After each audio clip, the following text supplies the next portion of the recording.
Welcome to Edunomy by Ria. So we are going to solve this concept today, consumers equilibrium. I hope कि आपको बहुत अच्छे से ये समझ आएगा क्योंकि इससे भी जो क्वेश्चंस आते हैं ऑल्दो एक टाइम बाद आपको लगेगा कि सेम रिपीटेड क्वेश्चंस आ रहे हैं, तो ये कंसेप्ट को बिल्कुल भी मत छोड़ के जाना और इसको अच्छे से रिवाइज कर लेना।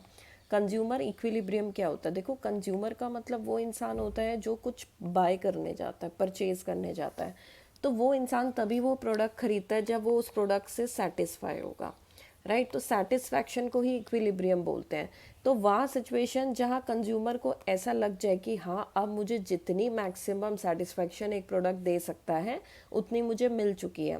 और क्या चीज़ वो अपने साथ जेब में लेकर जाएगा? वो अपने पैसे लेकर जाएगा और वहाँ जाके उसको उसके प्राइजेस का अंदाज़ा होगा कि इतने प्राइस का अंदाज़ा भी क्या, उसको पूरा पता है कि वो प्राइस कितने का मिल रहा है। तो दो चीज़ें हैं जो उसको ऑलरेडी नोन है, ये उसके पास ऑलरेडी इन्फॉर्मेशन है किस चीज़ की। एक तो अपने पास जेब में कितना पैसा है और दूसरा सामने वाला क्या प्राइस चार्ज कर रहा है। इन दोनों के बेसिस पे जो वो सिलेक्शन करता है, और इसलिए सिलेक्शन करता है क्योंकि उसको पूरी सेटिस्फैक्शन मिल जाती है, इसको बोलते हैं कंज्यूमर इक्विलिब्रियम।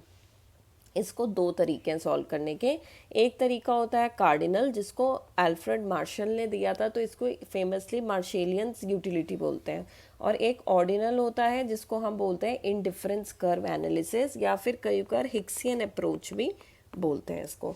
कार्डिनल से देखो, सबसे पहले सी से आप ये याद रखो, काउंटेबल, काउंट कर सकते हो। तो कार्डिनल थ्योरी सब किसने दी थी? अल्फ्रेड मार्शल ने, बहुत फेमस इकोनॉमिस्ट हैं, उन्होंने दी थी। अब वो ये कहना चाह रहे हैं कि पहले तो आप यूटिलिटी का मतलब समझो। यूटिलिटी मतलब वो कमोडिटी की क्षमता या वो कमोडिटी की पावर जिससे वो आपके वांट को, वांट मतलब क्या होता है? आपका जो डिज़ायर है, जो आपकी इच्छा है, वो उसको सेटिस्फाई कर सकती है। मतलब जो आप चाहते हो, आप इसके अंदर है बेटा एक पैसिव स्टेज पे हो, आपको ये चीज़ चाहिए। अब आगे से एक्टिवली वो कमोडिटी आके क्या पावर है, कितनी उसकी क्षमता है कि वो आपके डिज़ायर को पूरा कर सकती है, इसको बोलते हैं ये इस प्रोडक्ट की यूटिलिटी है। ठीक है, तो यूटिलिटी के अंदर उन्होंने बोला है कि भाई देखो, हम कैसे पता करेंगे? इसके लिए हम इसके यूनिट्स यूटिल्स में पता करेंगे। ठीक है, यूटिलिटी को हम किस में पता करते हैं? यूटिल्स में पता करते हैं। अब जैसे फॉर एग्जांपल, एक आपको 10 यूटिल्स, कोई भी एक एप्पल है, वो 10 यूटिल्स की आपको यूटिलिटी देता है, और उस एप्पल का क्या प्राइस है? कितने एप्पल आपने खाए हैं? 2 एप्पल खाए हैं। ठीक है, तो पर हेड आपको 5 रुपये वर्थ की यूटिलिटी वो दे रहा है। मार्जिनल यूटिलिटी वही कंसेप्ट है, एक एक्स्ट्रा एप्पल खाने से आपको कितनी यूटिलिटी मिल रही है, उसको मार्जिनल बोलेंगे। तो अब कितनी मिल रही है का हमें ये देखना है कि वो टोटल यूटिलिटी में कितना ऐड ऑन करता है। मतलब अगर आप 3 एप्पल्स खा रहे थे तो तब आपको टोटल सेटिस्फैक्शन मिल रही थी 50 यूटिल्स की। फिर आपने 4th वाला खाया, एक एक्स्ट्रा। अब उससे हुआ क्या ना, टोटल यूटिलिटी बन गई आपकी 58 यूटिल्स। तो आप नोट करोगे कि अच्छा, टोटल यूटिलिटी में कितना एडिशन हुआ, तो कितना आया एडिशन करके? 8 यूटिल्स। तो इसको बोलेंगे marginal utility of 4th Apple. Okay, अब नेक्स्ट उसके अंदर देखो, इसलिए अब हम ये कैसे पता करेंगे? जैसे अगर 3 एप्पल्स खाने से 50 यूटिलिटी थी, 4 एप्पल खाने से 58 यूटिलिटी थी। ठीक है, टोटल यूटिलिटी। तो हम इसको कैसे लिखेंगे? Total utility of 3 apples, total utility of 4 apples. तो अगर अब मुझे 4th वाले एप्पल का पता करना है, marginal utility of 4th Apple, तो क्या करना है? जिसका पता करना होता है पहले उसी की ही टोटल यूटिलिटी लिखना है, उसमें से माइनस करके उससे एक पिछला लिखना होता है, तभी तो n-1 हुआ ना। अगर ये n है तो ये भी n है, ये तो सेम होंगे, लेकिन ये वाला n-1 होगा, पहला फॉर्मूला। दूसरा फॉर्मूला क्या होता है? Change in total utility, this is a sign of delta and delta represents change. तो जितना टोटल यूटिलिटी में चेंज आया है divided by number of units, right. तो वो चेंज कितना आया था? 8 का चेंज आया था। ठीक है, तो यहाँ पे ऊपर आ जाता 8 यूनिट्स, और नीचे कितने आपने एप्पल्स एक्स्ट्रा खाए हैं? 1 आया, तब भी आंसर 80 आने वाला था, इसमें भी आंसर 80 आ रखा है। ठीक है, so I hope both formulas are clear to you. इसका मतलब क्या होता है? Change in total utility due to change in quantity purchased, right. चलो अब टोटल यूटिलिटी अगर हमें वैसे निकालना हो तो क्या करेंगे, जैसे एक एप्पल से 6 यूटिल्स मिले थे, राइट। सेकंड, ये फर्स्ट एप्पल है, सेकंड एप्पल खाया तो उससे आपको 2 यूटिल्स मिला, थर्ड एप्पल खाया तो उससे आपको 1 यूटिल मिला। तो अगर आपको टोटल यूटिलिटी पता करनी है तो आप क्या करोगे, सबको प्लस ही तो करोगे। तो वही फॉर्मूले में लिखा हुआ है कि टोटल यूटिलिटी जितना n नंबर ऑफ चीज़ों की पता करनी है तो आप 1 से शुरू हो जाओ और n तक उसको प्लस करते रहो। या आप क्या कहोगे, सम, इन सबको सम करना है ना, तो सम का साइन क्या होता है, समेशन, ऐसा वाला होता है। तो summation of all marginal utilities, वैसे तो यहाँ पूरा लिखना पड़ता है वेयर आई स्टैंड्स फ्रॉम, ठीक है, जैसे MUI है यहाँ पे, तो आई कहाँ से शुरू हो रहा है, 1 से शुरू हो रहा है, 1 से शुरू होकर कहाँ तक जा रहा है, n तक जा रहा है, राइट। तो समेशन, इसका मतलब होता है ऐड करना सारे मार्जिनल यूटिलिटीज़ को। Relationship between TU and MU काफ़ी इंपॉर्टेंट रिलेशनशिप है। पहली चीज़ तो देखो, काफ़ी कन्फ्यूजन जो बच्चों में आ रही है ना, वो उस रिलेशनशिप को आ रहा है, एक TP और MP का। ये TP भी ऐसा ही ऑलमोस्ट दिख रहा था और ये वाला MP ऐसा, ठीक है। वो रिलेशनशिप में 3 स्टेजेस हैं, लेकिन इसके अंदर 3 स्टेजेस नहीं आती है। इसके अंदर आप सिर्फ 2 स्टेज देखोगे। पहली बात तो आप टोटल यूटिलिटी देखो, इंक्रीज कर रहा है, एक बार जाके मैक्सिमम पॉइंट में और उसके बाद वो फॉल कर रहा है, और ये सेम पॉइंट से स्टार्ट हो रहे हैं TU और MU कंटिन्यूसली फॉलिंग है, एक टाइम पे 0 ले लेता है और बाकी टाइम पे नेगेटिव। नेगेटिव क्यों, क्योंकि ये वाला जो, अगर ये y है तो नीचे वाला y डैश होता है, तो this is -1, this is -2, this is -3। तो इसका जो वैल्यू आएगा ना वो नेगेटिव इंटरसेप्ट के हिसाब से आएगा, अगर मैं इस MU को फर्दर बड़ा कर दूंगी। तो इसलिए कहते हैं कि जब वो x एक्सिस को कट करता है तो उस टाइम पे क्या वैल्यू हो जाती है उसकी, 0। अब आधे बच्चों को तो ये समझ में नहीं आ रहा है कि यहाँ तो 5 लिखा हुआ है तो 0 कैसे बोल रहे हैं, क्योंकि मार्जिनल यूटिलिटी तो आप y एक्सिस पे मेजर कर रहे हो ना, तो y एक्सिस इस टाइम पे वैल्यू क्या दे रहा है आपको, 0 दे रहा है, ठीक है। ये 5 तो क्वांटिटी है जो आप कर रहे हो, 5 एप्पल खाने से आपको मार्जिनल यूटिलिटी 0 मिली है। जिस एक्सिस पे नाम लिखा हुआ है उसका, वही एक्सिस पे तो मेजरमेंट होगी, दूसरे एक्सिस पे थोड़ी मेजर करोगे उस पर्टिकुलर वेरिएबल को, ठीक है।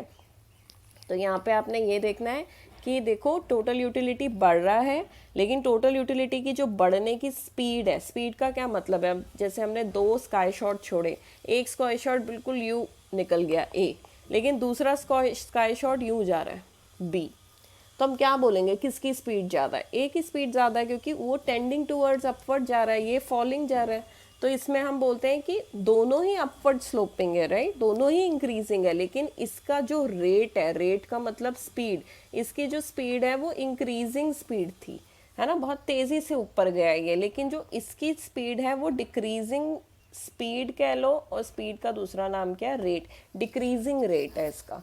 तो आप जो TU का ग्राफ देख रहे हो ना, वो बढ़ तो रहा है लेकिन उसकी स्पीड धीरे धीरे डिक्रीज हो रही है, बढ़ने की स्पीड कम हो रही है, तो दिस इज डिक्रीजिंग रेट। और उसके बाद वो उस टाइम पे मार्जिनल यूटिलिटी फॉलिंग होता है उस टाइम पे। क्यों, क्योंकि इसका मैं पहले आंसर दे देती हूँ, जो टोटल यूटिलिटी का स्पीड होता है ना, उसी को ही मार्जिनल यूटिलिटी कह रहे हैं। तो जब मैं बोल रही हूँ बार बार कि इसकी स्पीड फॉलिंग है, इसकी स्पीड डिक्रीजिंग है, तो इसकी स्पीड क्या है, मार्जिनल यूटिलिटी को ही इसकी स्पीड बोलते हैं, तो फिर वो भी तो फॉल ही करेगा। एक पॉइंट यहाँ जाके टोटल यूटिलिटी स्टक हो चुका है, स्टक मतलब अब इससे ऊपर नहीं जा रहा है, तो अब उसकी स्पीड मतलब रुक चुकी है, तो देखो इस पॉइंट पे स्पीड 0 आ रही है, मतलब मार्जिनल यूटिलिटी 0 आ रहा है। उसके बाद टोटल यूटिलिटी ग्राफ खुद नीचे जाने लगा है, ठीक है। खुद नीचे जाने का यहाँ क्या मतलब है, इसका मतलब ये है कि अगर यहाँ पे, एक सेकेंड ये रब करके बताती हूँ, अगर यहाँ पे ये पॉइंट 25 का था, तो जो नेक्स्ट पॉइंट आ रहा है वो 25 से नीचे आ रहा है। अगर हम इसको एक्सटेंड करेंगे तो वो और नीचे जा रहा है, मतलब वैल्यू 25, 24, 22 नीचे की तरफ जा रही है। इसलिए कहते हैं कि TU अब बढ़ नहीं रहा, TU फॉल कर रहा है, और फॉल कर रहा है, नीचे जा रहा है, तो इसलिए उसकी स्पीड भी नेगेटिव हो चुकी है। बस इसी बात को समझ के आपने इसको सेंटेंसेस में समझ लेना है। TU मैक्सिमम कब होता है, TU मैक्सिमम का मतलब है कि इससे ऊपर नहीं जा रहा, तो तब मार्जिनल यूटिलिटी 0 होगी। इसी को हम बोलते हैं पॉइंट ऑफ सटाइटी।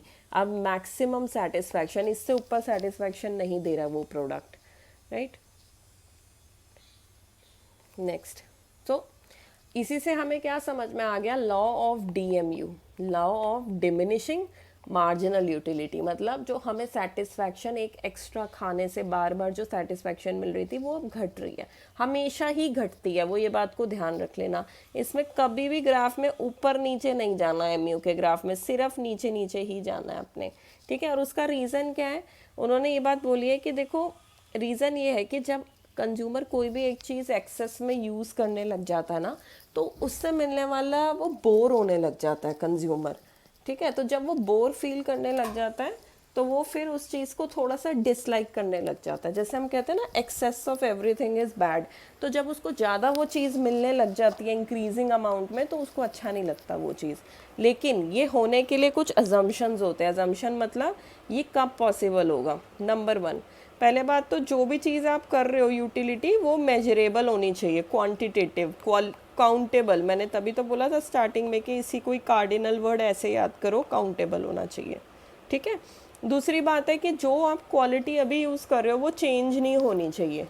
मान लो कि आज आपने एक रोटी खाई है, कल आपको आलू की पराठा मिल रहा है, वो चेंज नहीं चाहिए, वही कांस्टेंट रोटी वैसे ही बिल्कुल बनी हुई होनी चाहिए, ठीक है। ठंडा पानी है तो ठंडा पानी ही उसी टेम्परेचर का होना चाहिए। फिर उसके बाद इंटरवल्स नहीं होना चाहिए, नहीं होना चाहिए, कंटिन्यूअस कंजम्पशन पे ही ये चीज़ लागू होती है। वरना ऐसे तो हम हर थोड़ी देर बाद पानी पीते हैं, तो पानी की तो यूटिलिटी कभी डाउन जाती ही नहीं है। क्यों? क्योंकि रुक रुक के पी रहे हैं। अब हम यहाँ क्या बोल रहे हैं कि कंटिन्यूसली एक के बाद एक ग्लास आपका आए जा रहा है, तो आप रुकोगे ना फिर। कंज्यूमर समझदार होना चाहिए। समझदार का यहाँ मतलब है कि वो एडिक्ट नहीं होना चाहिए, एडिक्टेड पर्सन नहीं होना चाहिए, अल्कोहल ये सारी एडिक्शंस में नहीं होना चाहिए। देन उसके बाद टाइम पीरियड ऑफ कंजम्पशन बहुत ज़्यादा नहीं होना चाहिए। मतलब इनका क्या कहने का मतलब है कि आज आप मान लो कंटिन्यूस कंजम्पशन, पहली बात तो। दूसरी बात वो कह रहे हैं कि 2 पॉइंट्स जब आप कंजम्पशन कर रहे हो उसके बीच में गैप ज़्यादा नहीं देना चाहिए, ठीक है, क्योंकि समय के साथ इंसान के चेंजेस में बदलाव आ जाते हैं। और फिर उसके बाद उस टाइम पे अदर फैक्टर्स नहीं होने चाहिए, बिल्कुल अदर फैक्टर्स का क्वेश्चन होना नहीं चाहिए। एक्सेप्शंस, एक्सेप्शंस का क्या मतलब है? एक्सेप्शन का मतलब ये होता है कि कब कब ये लॉ नहीं चलेगा, ऐसा भी होता है। देखो एक्सेप्शन तो हर जगह होती है, तो एक्सेप्शन में क्या नहीं हो सकता कि देखो उन्होंने बोला है कि एक माइजर अगेन रैशनल पर्सन्स में इनको नहीं गिनते। माइजर इज अ पर्सन उज वेरी कंजूस, ठीक है, तो वो उसका तो बस लालची है, समझ लो ऐसा। तो उसकी तो वेल्थ की जो इच्छा है वो बढ़ती ही चली जाएगी। ऐसा नहीं होगा कि उसको पैसा आने से कभी भी वो नाराज़ होगा कि अब क्यों पैसा आ गया मेरे पास, तो ऐसा कभी नहीं होगा, ठीक है। दूसरी बात, कोई ऐसा बंदा है जो रेयर आर्टिकल्स कलेक्ट कर रहा है, ठीक है, तो उसके लिए तो जब उसको ज़्यादा से ज़्यादा आप एक के बाद एक सिक्के देते रहो, पेंटिंग देते रहो उसको रेयर आर्टिकल्स की, वो तो खुशी होता रहेगा ना कि वाओ मेरी कलेक्शन में तो अब ये भी आ गया, तो वो उस पर भी एप्लीकेबल नहीं है, ठीक है।